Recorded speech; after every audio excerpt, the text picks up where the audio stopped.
Buenas tardes a todos, ¿cómo están? Hoy vamos a continuar con la lectura de El mundo perdido por Sir Arthur Conan Doyle. Bueno, pues hoy probablemente la lectura sea un poco más corta que las veces anteriores, pero si no, pues la lectura hubiera sido por el contrario mucho más larga que las anteriores y puede que llegara al nivel de esa vez que llegamos a la hora y 40 minutos porque el capítulo que sigue es muy largo, así que hoy solo les voy a leer uno que es un poquito más corto, pero la otra semana ya va a ser un poco más larga la lectura. Igual espero que disfruten este rato. Y pues la actividad que les dejaré hoy también va a ser un poco diferente a las demás. Y recuerden que si les interesan los libros anteriores o si no conocen los capítulos de este libro que he leído antes, están en mi canal de YouTube, Marianita Imaginación. Ahora sí, comencemos. Capítulo 8. Las guardias exteriores del mundo perdido. Pueden nuestros amigos de Inglaterra regocijarse con nosotros, porque hemos llegado a nuestra meta. Y hasta cierto punto al menos hemos visto que es posible comprobar las afirmaciones del profesor Challenger. Es cierto que no hemos subido hasta la meseta, pero la tenemos delante de nosotros, e incluso el profesor Summerlee se muestra de un humor más razonable. No quiere decir esto que él reconozca por un momento la posibilidad de que su rival esté en lo cierto, sino que ya no menudea tanto sus constantes objeciones, y que la mayor parte del tiempo permanece en una actitud de observador silencioso. Pero no tengo más remedio que dar un salto atrás y enlazar mi narración con el punto en que la dejé. Enviamos a su punto de origen a uno de los indios de la región, porque está herido, y a él le entrego esta carta, aunque tengo grandes dudas de que llegue jamás a su destino. Cuando escribí la anterior, estábamos a punto de partir a la aldeíta india en que nos había desembarcado la Esmeralda. Tengo que empezar mi informe con malas noticias, porque el primer conflicto serio personal, hago caso omiso de los constantes dimes y diretes entre los profesores, ocurrió aquella noche, y pudo haber tenido un final trágico. He nombrado ya a nuestro mestizo Gómez. Él, que habla inglés, es un individuo sumamente trabajador y voluntarioso, pero es atacado, según yo creo, del vicio de la curiosidad, cosa muy corriente entre esta clase de gente. Según parece, la última noche se escondió cerca de la choza en que estábamos nosotros discutiendo nuestros proyectos, pero el gigantón Sambo, que es tan fiel como un perro y que detesta igual que mucha gente a los mestizos, lo vio y lo sacó a rastras de su escondite, trayéndolo a nuestra presencia. Sin embargo, Gómez tiró de cuchillo y, de no haber sido por la fuerza colosal de su apresor, fuerza que le permitió desarmarlo con una sola mano, lo habría apuñalado seguramente. El asunto se zanjó con simples reprimiendas, obligándose a los adversarios a cambiar entre sí un apretón de manos, quedándonos toda clase de esperanzas de que no habrá más dificultades. En cuanto a la enemistad entre los dos doctos de la expedición, sigue siendo constante y enconada. Es preciso reconocer que Challenger es hombre provocador en alto grado, pero Summerlee tiene una lengua acre que estropea aún más las cosas. La noche pasada dijo Challenger que él no acostumbraba a pasearse por Embankment del Támesis mirando al río, porque resulta triste contemplar nuestra última meta. Como es natural, al decir esto, exteriorizaba su convicción de que el punto final del destino será la abadía Westminster. Pero Summerlee le replicó con sonrisa acervada que él tenía entendido que ya había sido demolida en esa parte la cárcel de Millbank, La presencia de Challenger es demasiado colosal para que se moleste por esa respuesta. Se limitó a sonreírle para sus adentros y repitió la frase: ¿Ah, sí? ¿Ah, sí? Son niños. El único mustio y pendenciero y el otro formidable y soberbio, aunque ambos tengan cerebros que los han colocado en la primera fila de su edad científica. Cerebro, carácter, alma, a medida que se va conociendo más extensamente la vida, comprende uno cuánto se diferencian de unos hombres a otros. Al día siguiente partimos para nuestra extraordinaria expedición. Vimos que todos los objetos de nuestro equipaje se acomodaban fácilmente en las dos canoas, y dividimos nuestro personal, embarcando 6 en cada canoa. Si bien mirando por el interés de la paz, adoptamos la precaución de colocar un profesor en cada una. Yo embarqué en la que iba Challenger, que estaba de un humor paradisiaco, y actuaba como si se encontrase en un éxtasis silencioso, rebosando benevolencia por todos los rasgos de su cara. Pero como yo lo he conocido ya de otros humores, no me sorprenderé tanto si un día de sol estalla de pronto la tormenta. En su compañía no llega uno jamás a sentirse por completo a sus anchas, ni tampoco a entregarse al aburrimiento. Siempre se encuentra uno en un estado de duda, medio temeroso del giro que pueda tomar súbitamente su genio formidable.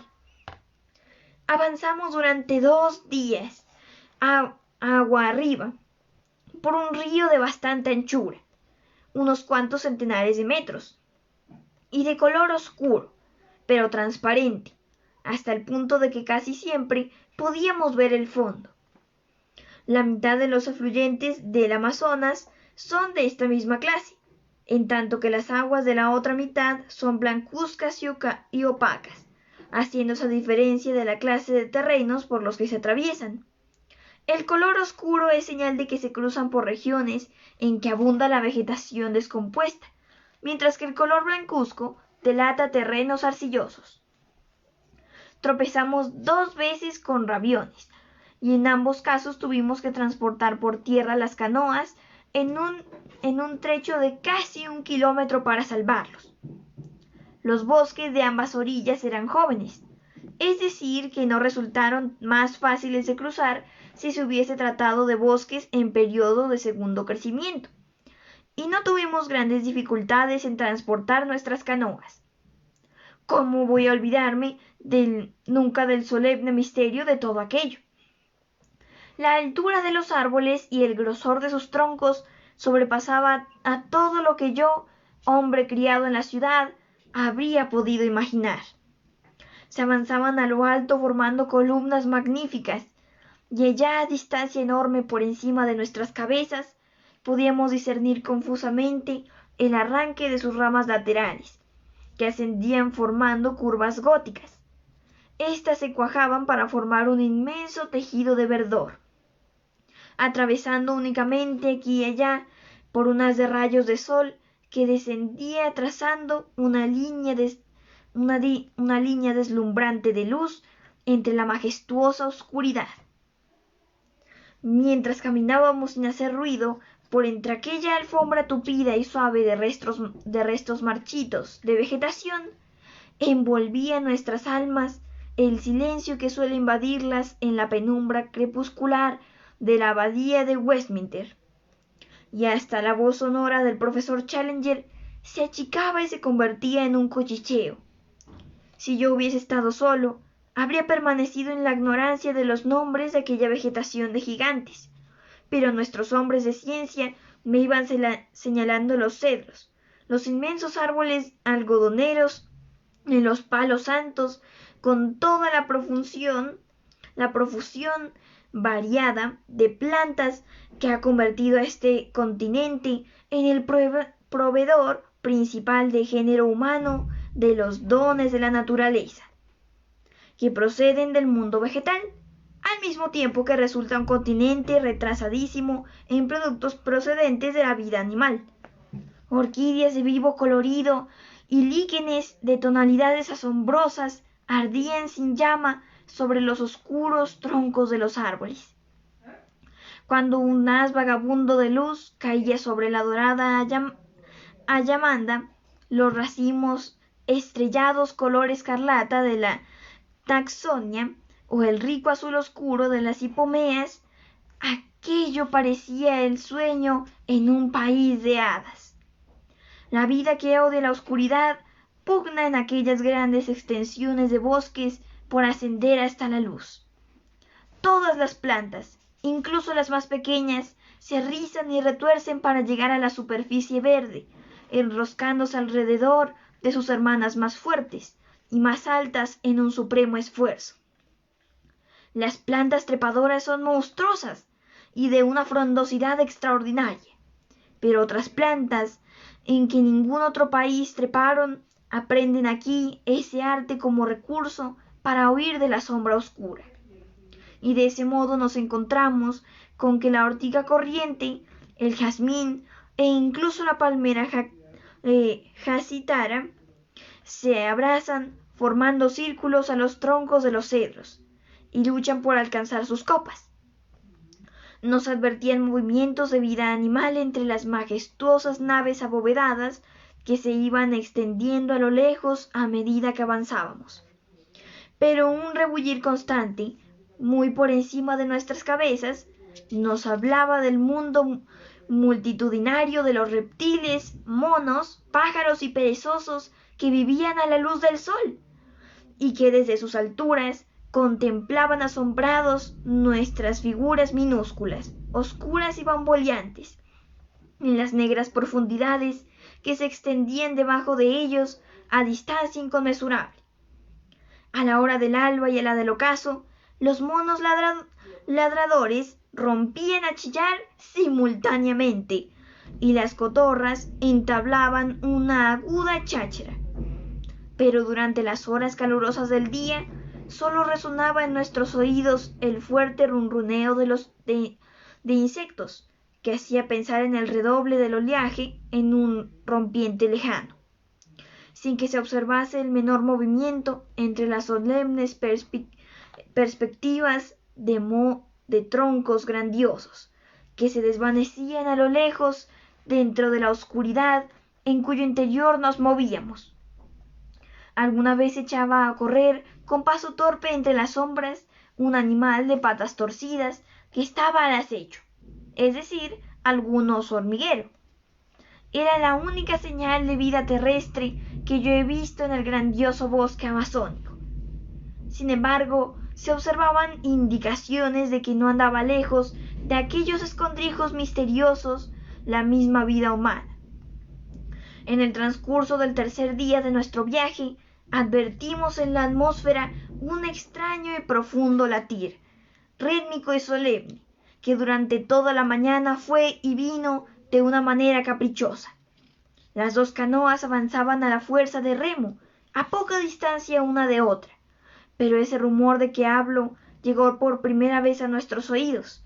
Nuestros indios se quedaron inmóviles, como si se hubiesen convertido en estatuas de bronce, y escucharon con atención profunda y expresiones de terror en sus rostros. Pero bueno, ¿y qué es eso?, pregunté. Tambores, contestó Lord John despreocupadamente. Tambores de guerra. Yo los he oído antes de ahora. Sí, señor, son tambores de guerra, dijo Gómez el mestizo. Son indios bravos, no mansos. Nos vigilan kilómetro a kilómetro, según vamos avanzando, y nos acabarán si pueden. ¿Cómo es posible que nos vigilen?, pregunté dirigiendo la mirada hacia aquel vacío oscuro y sin movimiento. El mestizo se encogió de hombros. Los indios se las arreglan para eso, y tienen sus propios métodos.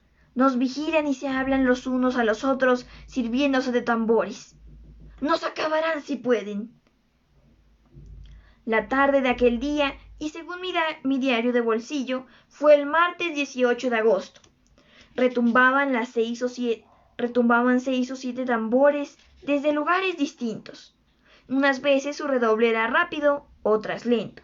Otras entablaban evidentemente diálogos y uno de los tambores redoblaba muy rápido, desde lejos, en dirección este, contestándole después de una pausa de retumbo profundo, desde el norte. Aquel run run interrumpido acababa excitando los nervios y produciendo una sensación de amenaza, que parecía tomar cuerpo en las palabras mismas que el mestizo no cesaba de repetir. Os mataremos si podemos, os mataremos si podemos. En los bosques silenciosos nadie se movía. Todo era paz y sosiego de la naturaleza, en aquella oscura cortina de vegetación. Pero allá, lejos, del otro lado de esa cortina, seguía llegando un único mensaje de nuestros compañeros de humanidad. Os mataremos si podemos, decían los hombres del oriente. Os mataremos si podemos, contestaban los hombres del norte. Los tambores no cesaron de ronronear y de cuchichear en todo el día, y sus amenazas se reflejaban en los rostros de nuestros compañeros de color. Hasta los mestizos duros parecían acobardados. Pero aquel día me enteré de una vez para siempre que tanto Summerlee como Challenger poseían el tipo más elevado del valor, el valor de los sabios. Era el suyo el valor que sostuvo a Darwin entre los gauchos de Argentina y a Wallace entre los cazadores de cabezas de Malasia. La naturaleza bondadosa ha decretado que el cerebro humano no pueda pensar en dos cosas a la vez, de modo que si está absorbido por curiosidades científicas, no les quede espacio para pensar en asuntos de interés diferente. Entre aquella amenaza misteriosa y constante que duró todo el día, nuestros profesores se dedicaron a espiar el vuelo de toda clase de pájaros y a estudiar todos los arbustos de las orillas, entablando vivas disputas, durante las cuales la risa burlona de Summerlee respondía con rapidez a los refunfuños profundos de Challenger, pero sin que ninguno de los dos mostrase mayor sensación de peligro o hiciese más referencia al redoble de tambores de los indios, que si todos nosotros nos encontrásemos sentados en el salón de fumar del Club Royal Society del St. James Street. Solo una vez se dignaron hablar del asunto. Son caníbales de Miranda o de Amahuaca, dijo Challenger señalando con el pulgar por encima de su hombro en dirección al bosque estremecido. Desde luego, señor, contestó Summerlee, igual que todas esas tribus. Creo que emplearán un idioma polisintético, de tipo mongol. Polisintético, desde luego, contestó Challenger con indulgencia. Que yo sepa, no existe en este continente otro tipo de idioma, a pesar de que yo he tomado notas de más allá de un centenar. En cambio, me inspira mucha desconfianza la teoría sobre el supuesto... No lo sé. Yo había dicho que para comprobar esa afirmación era suficiente un conocimiento limitadísimo de anatomía comparada. Me perdí, disculpen. Challenger echó hacia adelante su mandíbula agresiva hasta convertirse en pura barba y ala de sombrero. Sin duda, señor, que con un conocimiento limitado de la materia se llegaría a esa conclusión. Pero en cuanto al conocimiento que se tiene, la agota por completo. Las conclusiones a las que se llega son muy distintas. Ambos se dirigieron miradas furiosas, mientras en torno a nosotros vibraba aquel cuchicheo lejano.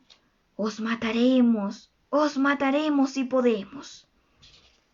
Aquella noche anclamos con nuestras canoas en el centro de la corriente, sujetándolas a pesadas piedras a modo de anclas, y lo preparamos todo para contestar a un posible ataque. Nada ocurrió. Sin embargo, y al amanecer del día reanudamos el viaje, dejando a nuestras espaldas el redoble de los tambores. A eso de las 3 de la tarde llegamos a un rabión del gran pendiente y de más de 1,5 kilómetros de largo, Era el mismo precisamente en que había ocurrido el desastre al profesor Challenger durante su viaje anterior. Confieso que la vista del mismo me sirvió de consuelo, porque era en realidad la primera confirmación directa, por muy ligera que fuese, de la verdad de su relato. Los indios transportaron primero nuestras canoas y después nuestros equipajes, atravesando el monte bajo, que es allí muy tupido, y el resto de los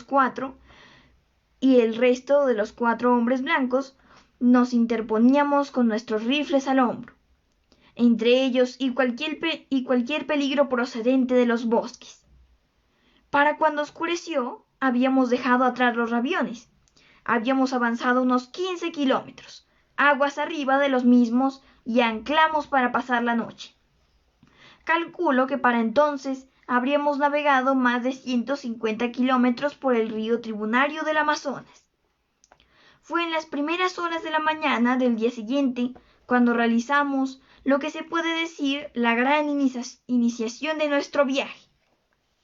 El profesor Challenger había dado pruebas desde el alba de un gran nerviosismo. Examinaba constantemente ambas orillas del río. De pronto lanzó un grito de satisfacción y apuntó hacia un árbol aislado que se proyectaba desde la orilla hacia el río, formando un ángulo curioso. ¿Qué le parece a usted esto?, preguntó. Que es sin duda una palmera de azaí. Exacto, y fue una palmera de azaí la que tomé como punto de mira. El paso secreto se encuentra algo más de 1,5 kilómetros más adelante, al otro lado del río.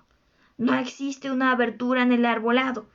Lo admirable y misterioso del asunto radica en ese detalle. En el lugar donde usted está viendo los juncos del color verde claro, en lugar de una vegetación de color verde oscuro. Allí precisamente entre grandes algodoneros se encuentra mi entrada particular al reino de lo desconocido. Atravesémosla y comprenderá lo que le digo. Realmente era un lugar maravilloso.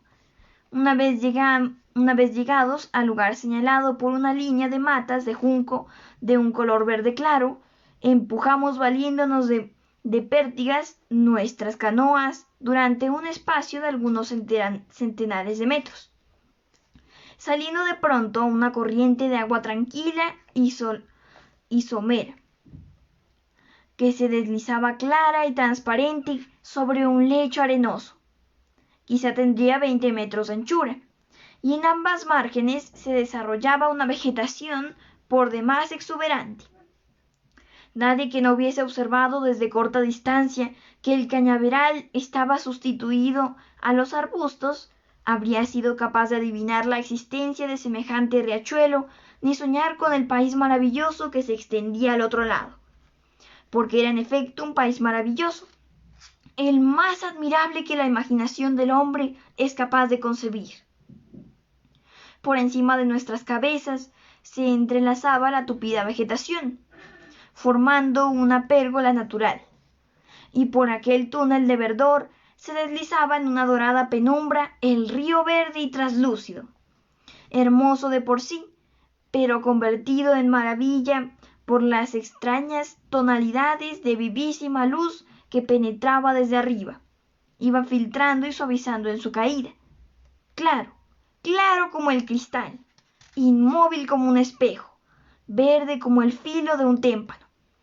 El río se alargaba delante de nosotros bajo su frondosa arcada, y cada golpe de nuestros remos levantaba 1000 pequeñitas ondas en todas direcciones por su centellante superficie.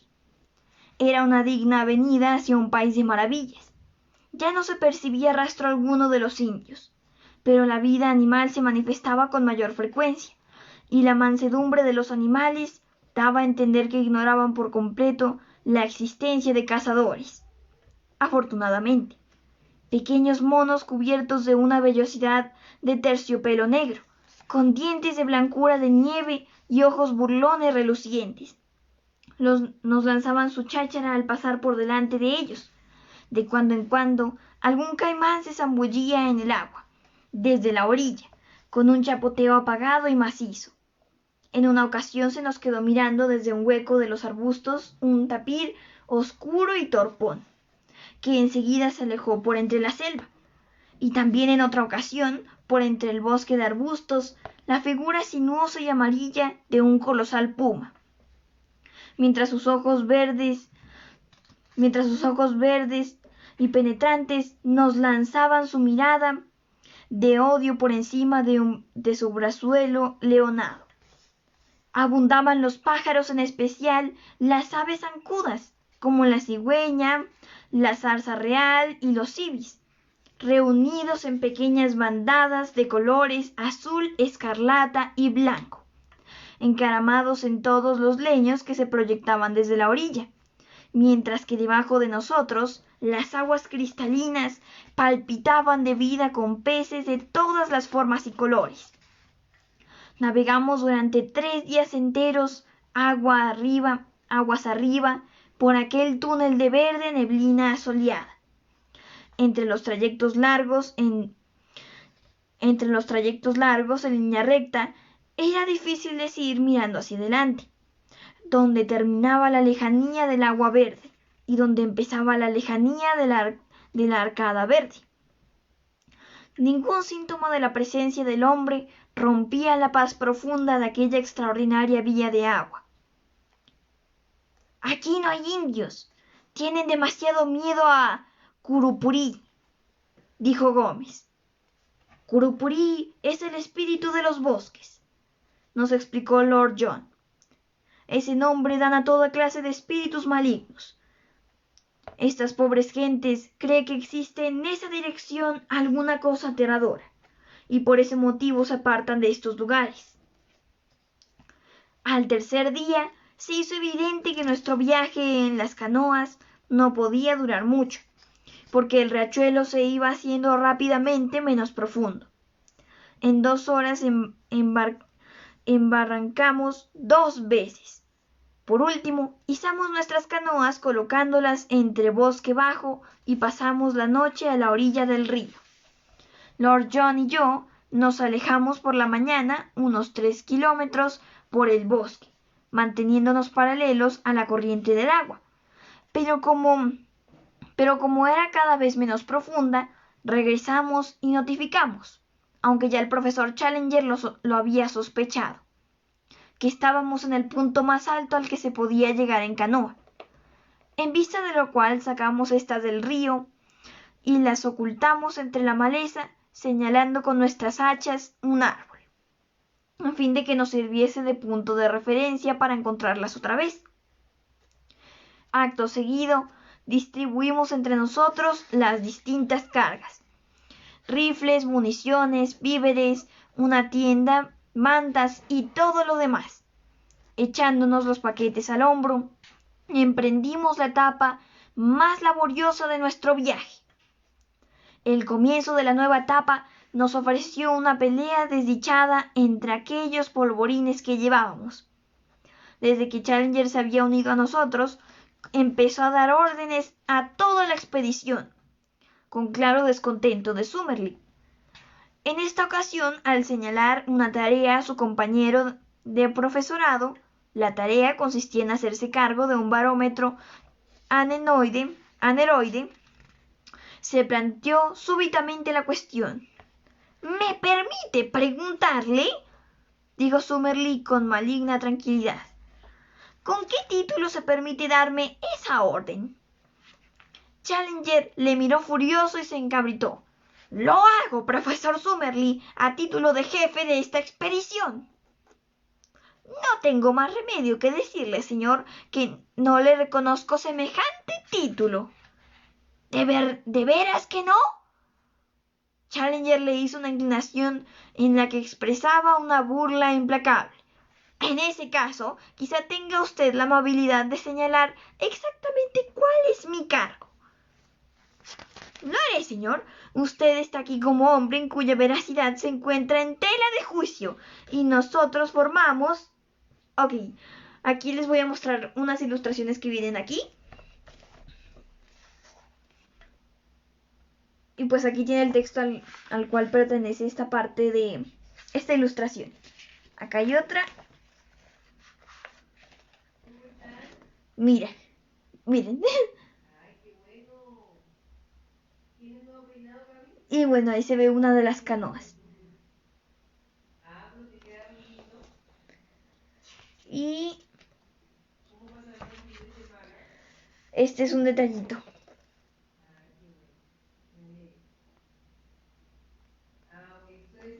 Está dividida como en 3. Porque si ven, el cocodrilo que está acá es el que está aquí. Y si se fijan, el insectico, que creo que es como un escarabajo, que está acá, se ve aquí. Ahora sí, voy a retomar desde donde iba. Lo haré, señor. Usted está aquí como hombre cuya veracidad se encuentra en tela de juicio, y nosotros formamos el comité que ha de juzgarlo. Usted, señor, camina en compañía de sus jueces. ¡Válgame Dios!, exclamó Challenger sentándose en la borda de una de las canoas. En ese caso, ustedes siguen su camino, y yo le seguiré cuando me parezca bien. Si yo no soy la cabeza, no deben esperar a que yo sea el quien los guíe. Oh, gracias a Dios que allí había 2 hombres sensatos, Lord John Roxton y yo, para evitar que la petulancia y la insensatez de nuestros doctos profesores nos hiciese regresar a Londres con las manos vacías. ¿Qué razones, súplicas y explicaciones tuvimos que dar antes de lograr ablandarlos? Finalmente, Summerlee, con su risa burlona y su pipa, echó a andar, y Challenger le siguió refunfuñando. La buena suerte hizo que para entonces hubiésemos descubierto que nuestros 2 sabios coincidían en tener una opinión muy pobre del doctor Illingworth de Edimburgo. Este detalle fue de allí en adelante nuestra salvación, y todas las situaciones de tirantez se resolvían trayendo a nosotros a colación el apellido del zoólogo escocés, lo que era suficiente para que nuestros profesores formasen una alianza temporal y simpatizasen en sus antipatías e insultos al rival común. Caminando en fila india a lo largo de la orilla del río, no tardamos en descubrir que éste se estrechaba hasta convertirse en un simple arroyuelo, y que por último se perdía en un gran cenagal verdoso de mohos que parecían esponjas, en los que nos hundíamos hasta las rodillas. En lugar hervía de nubes horrendas de mosquitos y de toda clase de plagas voladoras, de modo que nos sentimos alegres cuando encontramos nuevamente terreno firme, y pudimos seguir un rodeo entre los árboles, que nos permitió salvar la pestilente ciénaga. Esta se oía desde lejos como un órgano, de tan intensa como era en ella la vida de insectos. Al segundo día de abandonar nuestras canoas, nos encontramos con que había cambiado por completo el carácter de la región. Nuestro camino ascendía en continuada pendiente, y a medida que subíamos, los bosques se iban haciendo más ralos y perdían su exuberancia tropical. Los árboles colosales de llanura amazónica de aluvión dejaron paso a las palmeras fénix y a los cocoteros, que crecían en bosquecillos aislados, entre los cuales se interponía una espesa maleza. En las hondonadas de mayor humedad, las palmeras mauritias extendían sus gráciles frondosidades colgantes. Avanzábamos llevando por guías a nuestras brújulas, y en 1 o 2 ocasiones surgieron diferencias entre Challenger y dos de los indios, porque, para citar las frases indignadas del profesor, todos los expedicionarios se pusieron de acuerdo en confiarse a los engañosos instintos de los salvajes rudimentarios más bien que al elevado instrumento de la moderna cultura europea. Quedó demostrado que no nos equivocábamos en esa actitud, cuando al tercer día reconoció Challenger que en efecto Había encontrado varias señales puestas por él en su viaje anterior. Y cuando en un lugar tropezamos con 4 piedras ennegrecidas por el fuego que pregonaban que allí se había establecido un campamento. Nuestro camino seguía subiendo y cruzamos una pendiente tachonada de rocas que tardamos 2 días en atravesar. La vegetación había sufrido un nuevo cambio y ya solo se veía la palmera tagua, con una gran abundancia de orquídeas maravillosas, entre las que yo aprendí a distinguir a la rara Newtonia vexillaria y las magníficas flores de color rosa escarlata de la Cattleya y de la Odontoglossum. Aquí y allá, arroyuelos de lecho de guijas y de orillas adornadas de lechos bajaban canturriando por las gargantas de las colinas y nos ofrecían magníficos lugares en que acampar todas las noches junto a algún remanso dorado adornado de rocas, en el que bancos de peces de lomo azul, del tamaño y forma de la trucha inglesa, nos proporcionaban cena deliciosa. Al 9º día de haber abandonado las canoas y cuando según algún cálculo mío, llevaríamos caminadas unos 200 kilómetros, empezamos a salir del arbolado, que se había ido haciendo cada vez más pequeño hasta convertirse en simples arbustos. La región estaba cubierta de una inmensa cantidad de bambúes. Crecían tan apretados que solamente nos era posible cruzarlos, abriéndonos camino a golpes de machete y de hoz de los indios. Invertimos un día larguísimo en cruzar aquel obstáculo, con solo 2 descansos de 1 hora, entre las 7 de la mañana y las 8 de la noche. No es posible imaginarse nada tan monótono y fatigoso, porque hasta en los lugares más abiertos solo alcanzaba a la vista unos 10 o 12 metros, y lo corriente era que mi campo de visión estuviese limitado a la espalda de la chaqueta de algodón de Lord John, que iba delante de mí, al muro amarillo que se alzaba a mi derecha, a mi izquierda, a solo 30 centímetros de distancia. Por encima de nuestras cabezas nos llegaba una hoja de sol, estrecha como un cuchillo, y a los 5 metros de altura por encima de nosotros distinguíamos las puntas de las cañas de bambú balanceándose contra el firmamento de un azul oscuro. Ignoro qué clase de seres pueden vivir entre aquel bosque, pero en varias ocasiones llegó hasta nuestros oídos la zambullida de animales voluminosos y pesados muy próximos a nosotros. Lord John opinó, guiándose por los ruidos que emitían, que se trataba de alguna clase de ganado salvaje. Cuando caía la noche, salimos de aquella franja de bambúes e instalamos en el acto nuestro campamento, agotados por aquel día interminable. A primera hora de la mañana volvimos a ponernos en pie, descubriendo que nuevamente había cambiado el carácter de la región. A nuestras espaldas quedaba el muro de bambúes, tan claro y destacado como si señalase el curso del río. Delante se nos presentaba una llanura abierta, que marcaba un ligero declive hacia arriba. Bosquecillos de helechos surgían aquí y allá, y la pendiente se extendía delante de nosotros hasta terminar en una cresta larga y en forma de espalda de ballena. Llegamos a ella hacia el mediodía, descubriendo debajo un valle no muy hondo que nuevamente ascendía con una suave inclinación hasta formar una línea de horizonte baja y de suave curva. Allí, mientras cruzábamos la primera de aquellas colinas, nos ocurrió un incidente que no podía tener importancia y podía también tenerla.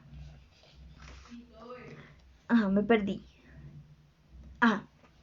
El profesor Challenger, que marchaba a la vanguardia del grupo con los 2 indios de la región, se detuvo de pronto y apuntó muy excitado con la mano hacia la derecha. Entonces, a una distancia de más de 1,5 kilómetros, vimos algo que parecía ser un inmenso pájaro gris que se alzaba con lentos aletazos del suelo y se alejaba con suavidad volando muy bajo y en línea recta hasta perderse en los helechales. ¿Lo ha visto usted?, gritó jubiloso Challenger. —¡Summerlee! ¿Lo ha visto usted? Su colega permanecía mirando con asombro hacia el lugar en el que aquella ave había desaparecido y preguntó: —¿Y qué animal es, en su opinión? —Según mi buen entender, un pterodáctilo.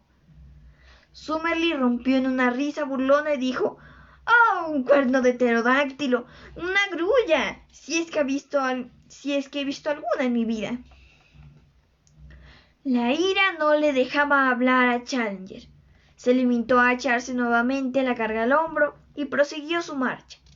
Sin embargo, Lord John se colocó junto a mí y pude observar la expresión de su rostro era más grave que la de ordinario. Tenía en la mano sus gemelos 6. Lo enfoqué antes de que trasmontase los árboles, dijo. No quiero arriesgarme a decir de qué pájaro se trata, pero me juego mi fama de deportista a que en todos los días de mi vida no le he puesto la vista encima a un pájaro como ese. Así quedaron las cosas. Nos encontramos efectivamente al borde de lo desconocido y hemos tropezado con los guardias exteriores del mundo perdido del que habla nuestro jefe. Le relato el incidente tal y como ocurrió, y con ello sabe usted todo lo que yo sé. Ese incidente permanece completamente aislado, porque no vimos ninguna otra cosa que merezca la pena citarse. Y ahora, lectores míos, si alguna vez he tenido alguno, los he traído a ustedes a aguas arriba por el río inmenso. Les he hecho cruzar el telón de juncos, les he hecho subir por una larguísima pendiente cuajada de palmeras. Hemos cruzado la mancha de bambúes y la llanura de helechales. Por último, se nos aparece a plena vista nuestro punto de destino. Una vez que cruzamos la segunda cresta, surgió ante nosotros una llanura irregular tachonada de palmeras, y detrás de ella la hilera de altas colinas rojizas que yo he visto en el álbum de pinturas. La tengo delante de mí en el momento mismo de escribir, y no me cabe la menor duda de que es la misma. Distará de donde ahora estamos unos 12 kilómetros en su punto más próximo, y se va alejando en curva hasta perderse de vista. Challenger se pavonea como pavo real de exposición, y Summerlee permanece callado, pero escéptico. Bastará otro día para que acaben algunas de nuestras dudas. Entretanto, como José, al que se le clavó en el brazo un trozo de bambú, insiste en regresar. Le entrego esta carta y solo me cabe esperar que llegue a su destino. Volveré a escribir conforme lo requieran las ocasiones, incluso con esta carta un tosco boceto de nuestro viaje, que quizá contribuya a facilitar la comprensión del relato. Y miren, este es el dibujo. ¿Sí lo estoy mostrando al derecho? Sí.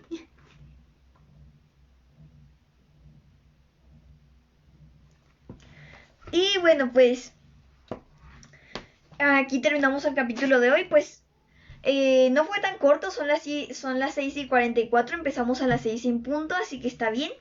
Y ahora les explico la actividad.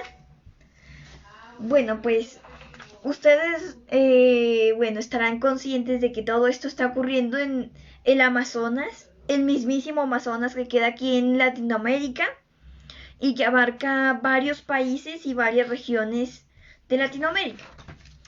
Y pues también recordarán que pues Malone, el protagonista, muchas veces insiste en que no puede dar ubicaciones exactas porque pues no es muy buena idea, les puede traer problemas. Además, pues sí. Además, Challenger le pidió que por favor no dijera nada de la ubicación exacta. Así que esta vez los invito a una actividad de investigación. Imagínense que quieren hacer una expedición como el profesor Challenger y van a dibujar un mapa. En mi caso aquí les muestro este y bueno, el azul es para que vean más o menos las divisiones entre los países. Por ejemplo, este grande de acá es Brasil, porque el Amazonas pues ocupa buena parte de Brasil, o sea, es gigante. Ajá, continuamos. Y la idea es que ustedes investiguen un poquito porque el Amazonas ciertamente es un lugar muy poco conocido pues en la actualidad y que vayan uniendo datos poco a poco, no importa si pues en esta semana no alcanzan, sino poco a poco, incluso pueden dibujar un mapa mucho más grande que este es como un ejemplo, digamos, ni siquiera tiene los nombres ni nada de las regiones, es solo un ejemplo. Y que traten de deducir con los datos que tienen, aunque no sean muchos, depende de lo que logren encontrar, en libros, en internet, en lo que ustedes prefieran, en qué sitio podría estar ubicado ese supuesto mundo perdido. Además recuerden una cosa, han hablado bastante de una meseta a la que tienen que llegar. Y pues en el Amazonas hay muchísimas mesetas, también les dicen tepuis. E incluso hay leyendas que dicen que son árboles gigantes cortados. Si ustedes ven fotos, bueno, se darán cuenta de que sí parecen árboles gigantes cortados. Lo que quiero decir con todo esto y con esta actividad es que analicen una cosa. Si ciertamente el Amazonas en esta misma actualidad, porque este libro fue escrito a inicios del siglo XX apenas, pero aquí, en el día en que estamos sentados escuchando, leyendo, haciendo nuestras cosas, el Amazonas es un sitio muy misterioso. Incluso hay gente que ha entrado y no ha salido de ahí, hasta donde sabemos. Así que como dice Lord John Roxton, ¿por qué no habría algo allí que no sabemos? Así que bueno, los dejo con esta idea y nos vemos la próxima semana. ¡Adiós!